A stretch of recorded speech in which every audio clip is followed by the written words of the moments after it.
Welcome to Power Players by Origis. Critical thinking to deliver the promise of clean energy.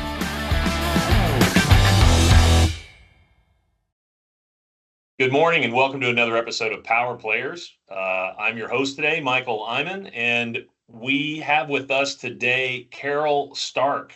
Carol is a managing director at Eyman, one of the largest insurance providers with a specific focus in renewables, often considered number one in the industry. And you head up the North American practice. Is that right, Carol? That's right, Michael. How much renewables have you guys done throughout in the North American practice throughout the history? So the North American practice places over $1 billion worth of premium into the insurance marketplace every year. And that is just renewables, $1 billion, or is That's it? just renewables, yes. That's a pretty big chunk. I'd say that makes you a power player for sure. Well, Carol, thank you for joining us today. Insurance is a huge topic. You know, we've been seeing in the industry increases anywhere from 15 to 20%, per year. There have been a bunch of issues and a bunch of concerns around major storm events, hail, hurricanes, things like that have affected insurance rates. And all of our listeners are affected by these rate changes and these issues. And for those people out there who are developing projects who want to understand their costs and sort of mitigate their risks, I think this is a really important episode. And what you have to say really matters. And so I really appreciate you being here today. Well, thank you for inviting me. I really appreciate being part of the podcast and looking forward to our discussion. Wonderful. So listen, for today, we talked about different ways to approach this. And I think there's so many different facets. But I think let's just start with Carol. Why are costs going up? Why do they keep going up? Well, it's really a confluence of different factors. You have to go back in history to figure out why costs have been going up so far and everything. So the way it works is the fact that renewables started out on the West Coast, where you really don't have a severe convective storm issue and everything. And there were a handful of players in the marketplace at that time, and they were really competing on pricing terms and conditions. Yeah. And so you had a handful of players being very competitive, which lent itself very nicely to owner developers of renewable energy projects. But then renewables started moving into the Midwest zone between the two mountain ranges. And it was really something that the pricing and terms and conditions didn't reflect the exposures because of the severe convective storm hazard. And so as losses start to... You say convective storm hazard, not everybody has a meteorology background or is a huge dork like yours truly. So what types of storms, categorize as convective and sort of why does that matter? Yeah, so hail, tornado, derecho, those are basically the three perils that go into severe convective storm. And the reason it matters is on the West Coast, west of the Rockies, you don't have those same kinds of exposures. So as renewables was moving from the West Coast into the central states, it was a whole different risk profile. And the carriers at the time weren't taking into account necessarily that risk profile. Yeah. And so losses started to mount. And there were significant losses. The players that were there, several of them exited the industry. Others lost their underwriting capacity and had to go find new capacity. Still others were bought by other companies. And then the pricing terms and conditions started to change because they realized that it wasn't sustainable to have the type of pricing they had pre-2019. And you saw double-digit rate increases. You saw sublimits for severe convective storm. You saw higher deductibles for severe convective storm. And it's just something that now we're starting to reach a parity point. I don't think you're going to see those double-digit increases that you've seen over the last 24 months or so. We've actually seen a moderating of the marketplace. And, we've been able to deliver either flat rate renewals or low single digit increases in some instances with clients who have built resilient projects, we've even seen some rate reductions. So why do you think, look, I grew up in Texas, right? I mean, it's like rocks falling from the sky was like, just part of daily life. And so when you say that, what I take from what you just said, where the risk profile of sort of the central and southeastern United States, where you have these dry, continental, cold, warm, moist, maritime air masses coming together that create these major events of all different types. How was that not contemplated? I mean, it happens. Like, we're all aware of it. Like, everybody saw the movie Twister. That was a while ago now. So what were people missing there?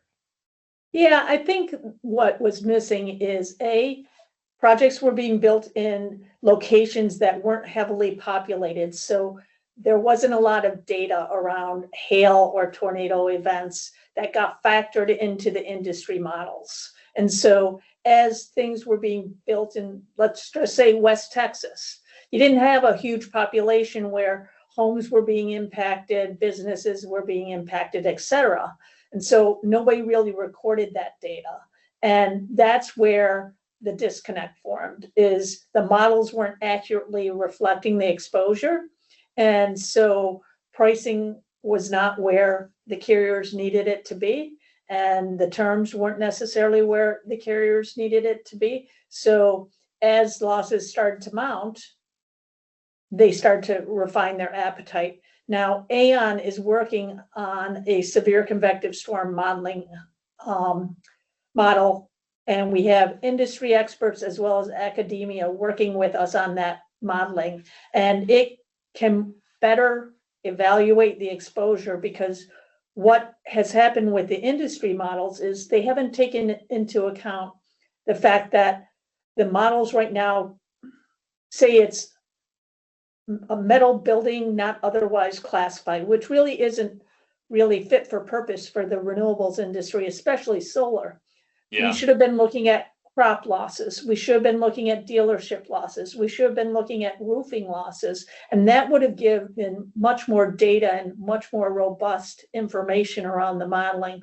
And you are seeing not only the industry models, but the proprietary model that Aon has capturing that better. And, it's one of those instances, the better we can model, the more refined we can get the pricing.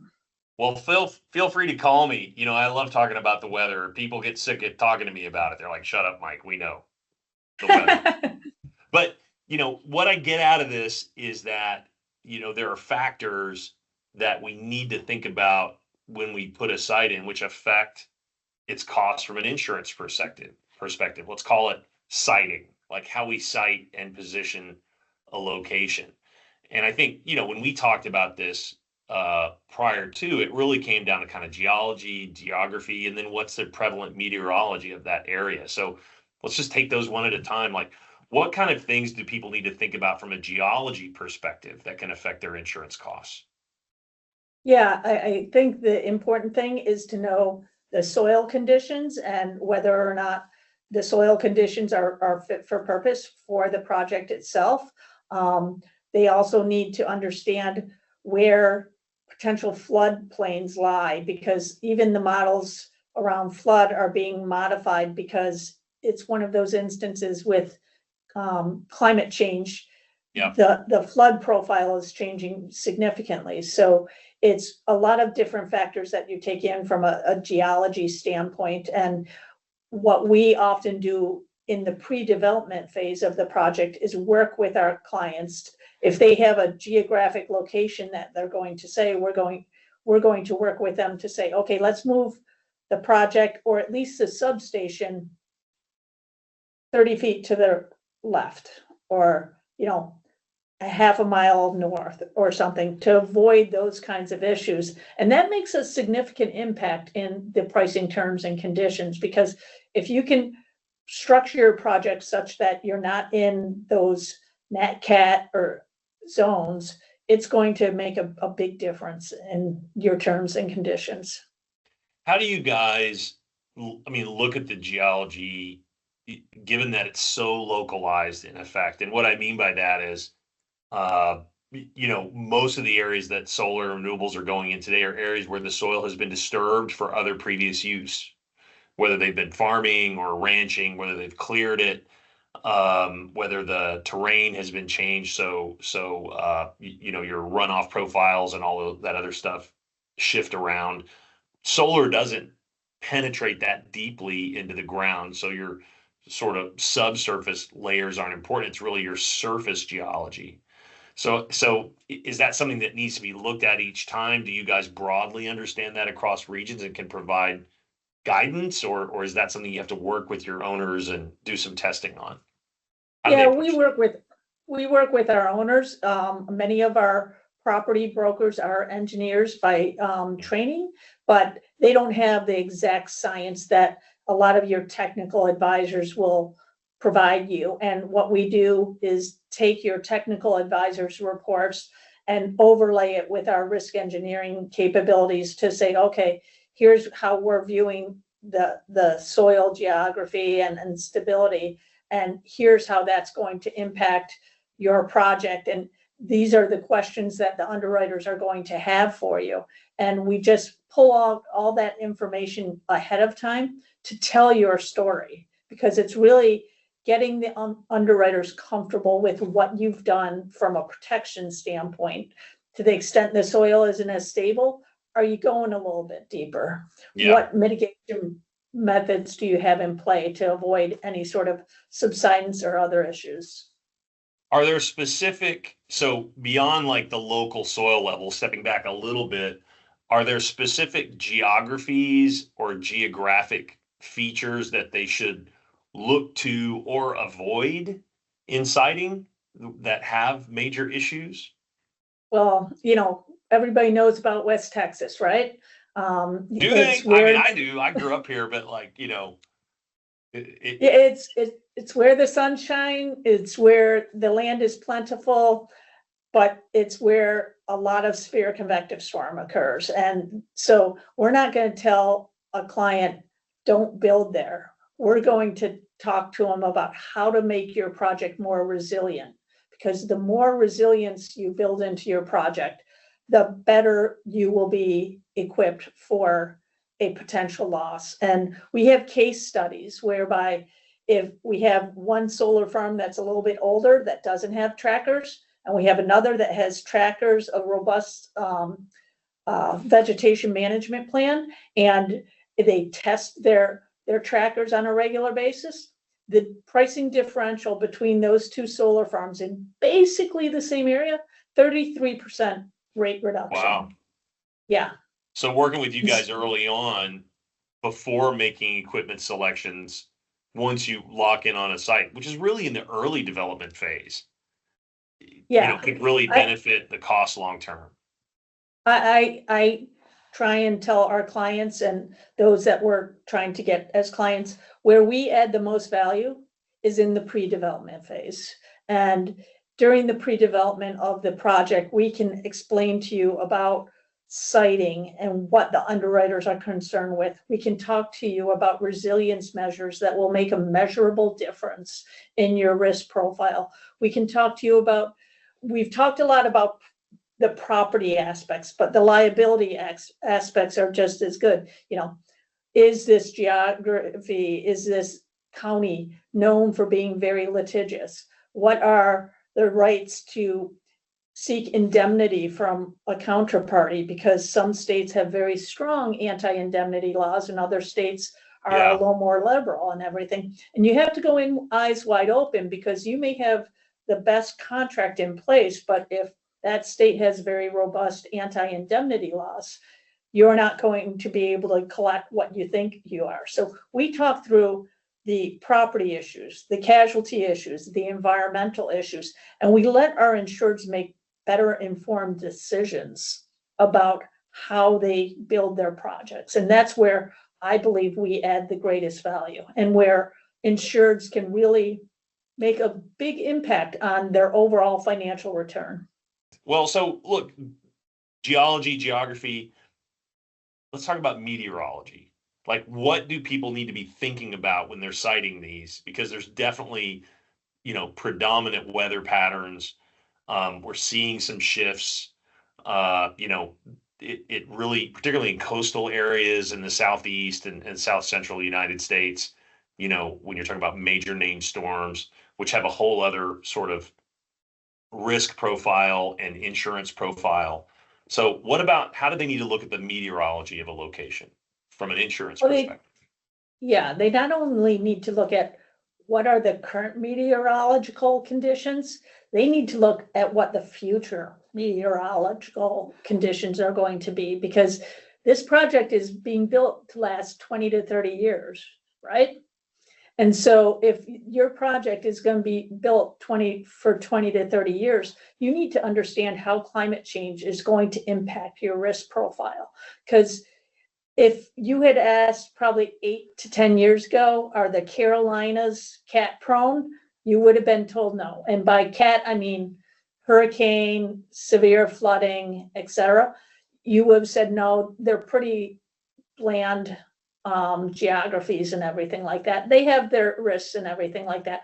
But with climate change, we've seen significant impact as a result of named windstorm in those areas. And we've seen an increasing intensity in those windstorms. So it's one of those things that we try and take a total project life cycle approach to it when we talk with our clients, to not only talk about the here and now, but the then, and what you need to be doing throughout time to continue to build, to continue to maintain your project to resilience standards for the future. So people talk about weather, but they need to worry about climate, right? Yes. The longer view. Weather has a lot of variability day to day, but climate, in aggregate, where things are going, what I'm hearing from you matters. And think about it in those terms. Yes, because what we're seeing in the marketplace is there's a finite amount of natural catastrophe capacity from a property perspective. And if your project is being built toward the latter part of the year, a lot of carriers have already used all their capacity to insure for those nat cats. And so you need to tell a really good story of how your project will not be as greatly impacted. I'm not going to say it's not going to be impacted, because then my nose would start to grow. But it's one of those things that if you have a better story around why your risk is better than your competitor's risk, that's where they're going to take that capacity that they have remaining and put it toward your project. Got it. So, where do people get that kind of climate information? Because weathermen are wrong all the time. In Texas, they always say, if you don't like the weather, wait 20 minutes, right? It's very true. So where do people get those types of updated climate models? Yeah, so we have a whole climate risk advisory team that we employ on our projects and with our clients. What they do is they not only take that look of here and now, but they also take that future look. And they're using information from our modeling teams as well as from academia to continue to test those models. In fact, our modeling capabilities have actually been certified by a governing body in Florida. I should have written down what the name of the governing body was, because I'm kind of like Dory the fish sometimes, and things go straight out my head. Oh, but, me too. Yeah. Yeah. So it's one of those instances that it's been certified for use in Florida to really illustrate what the risk profile is. And so they're continuing daily to refine these models and help our clients make better decisions around their risk profiles. So again, we're back to engage with your insurance provider, a qualified one that's done lots of business like Aon and others, but certainly Aon, that have those resources. There are no others. Come on. Come on. We're just talking. Yes. But like Aon, go with somebody that knows the business and has those resources and can bring them forward to benefit the client, is what I'm hearing. Yes, absolutely. Okay. Do it early. Insurance is normally the last thing project developers think about. And I will tell you, it can either make or break your financeability. And we've seen that time and time again, where the risk management team gets brought in at the 11th hour, or Aon, because there isn't a risk management team, gets brought in at the 11th hour. And at that point, there's only so much we can do. If we're engaged in the pre-development phase, that is where we have our greatest impact. So we've engaged with our insurance early. We've talked about like siting and location. And you mentioned, equipment earlier, and it occurs to me, one of the biggest pieces that is subject are the panels, right? So how does panel choice matter? How should insurance inform that? Is it a before insurance, then panels? Is it panels and then insurance? Like, how do they engage to understand that relative to those things? I think it's dialogue when selecting your panel manufacturers and everything. The carriers know what panels have caused a lot of losses in the industry and what panels are considered best in class. And that goes with panels, trackers, battery energy storage, whatever.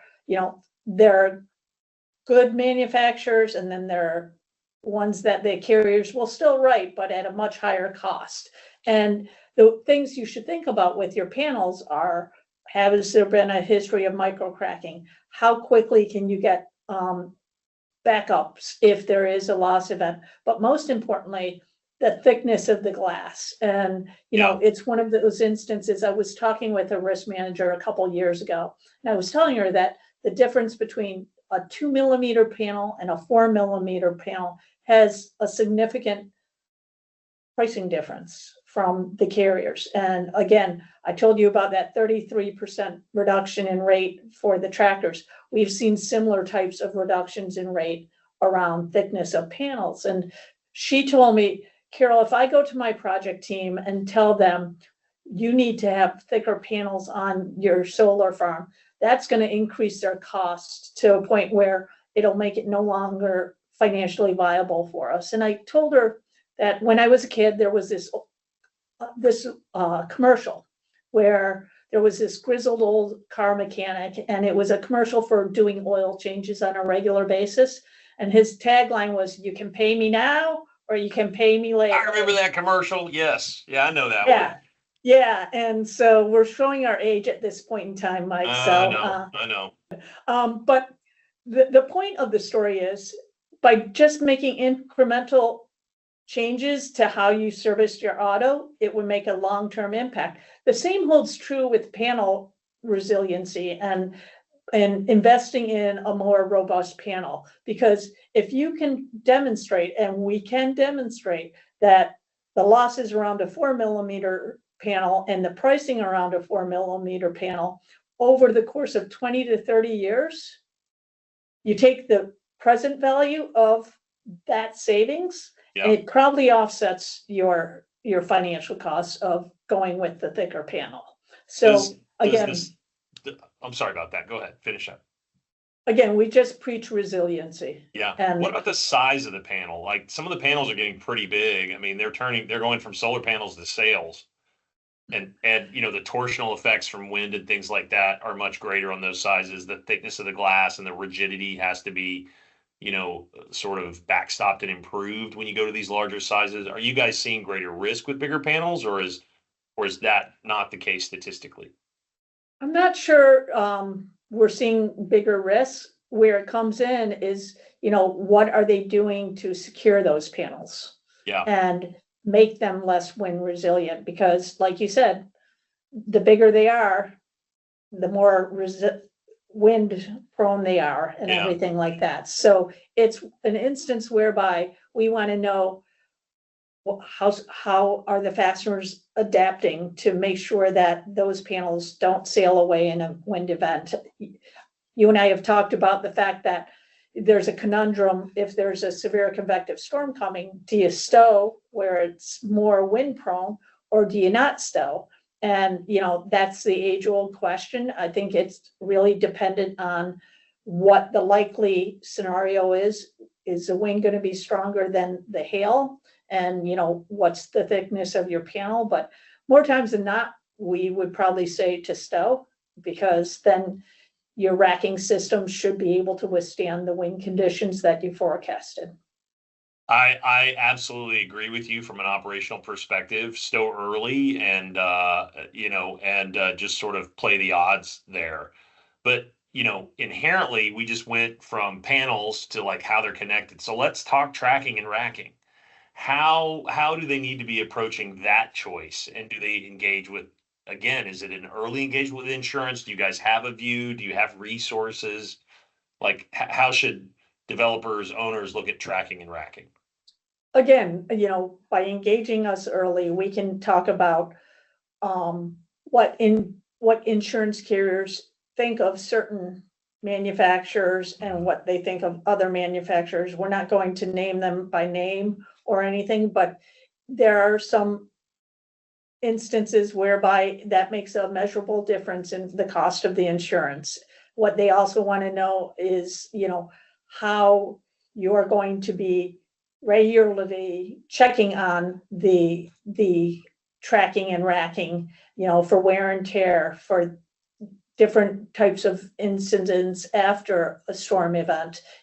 What is your operational procedure for making sure that they're still fit for purpose at that point in time? Yeah. What about how, we talked earlier about the geology, and this is where, these sort of conversations come together, right? How deeply these things are anchored, depending on the type of soil, how they're laid out, depending on the geography, how that affects against the primary wind directions and things like that for the area. Are those questions which become very complex? You start to deal with multiple variables that all have different financial offsets, right? And so are those things that you guys have a view on and can help developers make those decisions? Yeah, again, I hate to sound like a broken record, but getting engaged early on, we can bring our engineering teams together with your engineering teams and your technical experts to say, okay, if you make this slight change, here's how it's going to impact the insurability of your project and the pricing of your insurance program. To the extent that can't be adopted because it doesn't make good financial sense, we look for other mitigation methods that might be able to assist with at least reducing the risk around the concern that there has been. So it occurs to me, when we talk about how, the foundations and how these things are anchored, oftentimes in those early designs, kind of at that 30% phase, is that where you engage, where you want people to engage, or is it before that? I would say it's before that. When I say pre-development, I mean, you're starting to identify sites and you have some information around those sites, the geology data, the soil condition data, et cetera, but you haven't gone that 30% route or anything like that. It's one of those instances by engaging early, we can say, okay, here are the current underwriting considerations that come into play. Here are the specifics around your project and where you're thinking of siting it. And here's what you need to be concerned about. And we need to help you develop mitigation strategies. We had one client where, in addition to where their location was going to be for their project, they were going to have a certain amount of transmission line. And in some states, that creates a real hazard from a wildfire perspective. Yeah. And it's one of those instances that California and several other states, if there's a wildfire along the transmission line, you're held strictly liable. And so it's one of those, yes, you can go chase the culpable party who started it, but you're just talking damages as far as what's happening to the surrounding community where that fire started. So in that instance, our client actually chose not to pursue the project because they didn't like the risk profile The of the risk project. profile. Yeah, that makes sense. So oftentimes the decisions that are being made from a developer perspective are subrogated to the EPC and the O&M operators, like, what equipment they're choosing, how they're engineering, the mounting systems on the EPC side. On the O&M side, what are the operational procedures and how they're going about that? So many times owners and developers are looking to them to be the experts. Are they engaging with you guys, or does the owner sort of have to drive that? And what considerations should they look at from an insurance perspective for their EPC and their O&M, partners? Yeah, so we always describe it as a partnership because it's a partnership with the owner developer, it's a partnership with the EPC, it's a partnership with the O&M contractor to the extent there's going to be an O&M contractor, and with your insurance advisor and broker. It's one of those things where if you have a good connection between all those parties, you can take that total project life cycle approach that I talked about earlier and make sure that you're accounting not only for the construction phase, but for the operational phase and even the decommissioning phase, because each of those are critical things to be thinking about during the pre-development phase.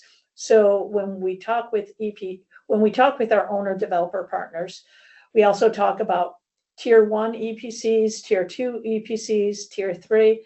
The renewable energy industry has become huge, and the number of projects being built are huge, and the tier 1 and tier 2 EPCs, they're booked for the year oftentimes. And so when people have to go down to those tier 3 and tier 4 EPCs, that's when the insurance marketplace gets a little bit of indigestion and everything like that. So having those discussions with the owner during EPC choice really makes a big difference there. And we can talk with the owner and help the owner developer basically manage those tier 3, tier 4 EPCs so that, they're not creating more problems for the owner than they're solving. You tell them what to look out for. Is that what you're saying? Yep. Tell them, look at these things, make sure they're right. Is that what I'm hearing? Yeah, I mean, it's oftentimes the contractual risk transfer is dependent upon not only the insurance program that the EPC contractor brings, but their financial viability. Yeah. So you want to be looking at, what is their financial viability? Because an indemnification agreement is only as good as the balance sheet of the party who's indemnifying you. And so we have a lot of discussions with our clients about, okay, you understand the financial risk associated with this, and do you want to take that financial risk and de-risk it to a point of maybe providing a owner-controlled insurance program, making sure that they're giving you letters of credit or some other backstop to that balance sheet, because again, at the end of the day, you want them to stand behind that indemnification obligation. Yeah. What about everybody's favorite part of this workflow, operations? I know it's mine. How do you guys weigh in on the O&M side? Yeah, so we talk with our clients about whether they're going to self-perform O&M, much like yourselves, or whether they're going to hire O&M contractor. Again, there are a lot of O&M contractors out there, and they're the tier 1s, the tier 2s.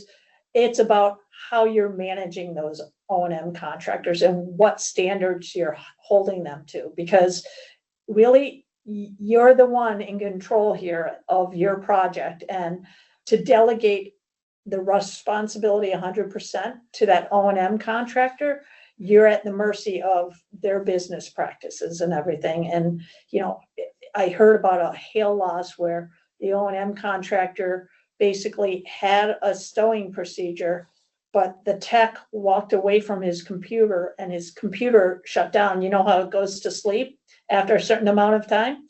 The computer went to sleep, so only half the farm got stowed. Well, you want to make sure that those techs are going to stay at their computer until the solar farm is fully stowed, and you're protected at that point in time. So it's knowing the robustness of their quality control, quality assurance programs too. Yeah, it's really, really important that you align your equipment choices to your SCADA implementation so that those stowing functions function the way that they're supposed to. Because what shouldn't happen is you shouldn't have a stowing function interrupted because a laptop or a computer shuts down. That should be a SCADA function that once it receives that command, then it drives it to that until told otherwise. Or in the case of some some providers like Nextracker, as an example, they have their own software that has to do that. That you will have to purchase True Capture or on top of, you know, the normal procurement, so that you have that capability. So in the instance that you gave me, what that tells me is not only that the person walked away, but that the hardware software SCADA implementation wasn't correct, and therefore it allowed that to occur. So there's multiple layers that have to happen there. And so I would encourage people to make sure that they understand how their SCADA interacts with their hardware choices for these types of events, and make sure their operators understand that too. Yeah, absolutely. And you just went way beyond my technical expertise, so I'll just defer to you on that. Like I said, call me if you guys need help. We know this stuff cold, right? So, you shared with me something because, and I want to share with everybody else here. So, you have a client journey document that you have provided to me that kind of talks about like when to do what, like what to do during the advisory development, like throughout the phase. Because you keep saying, talk to you early. What does that mean? Talking to us early is basically 18 months to 24 months before construction of the project and really choice of your EPC.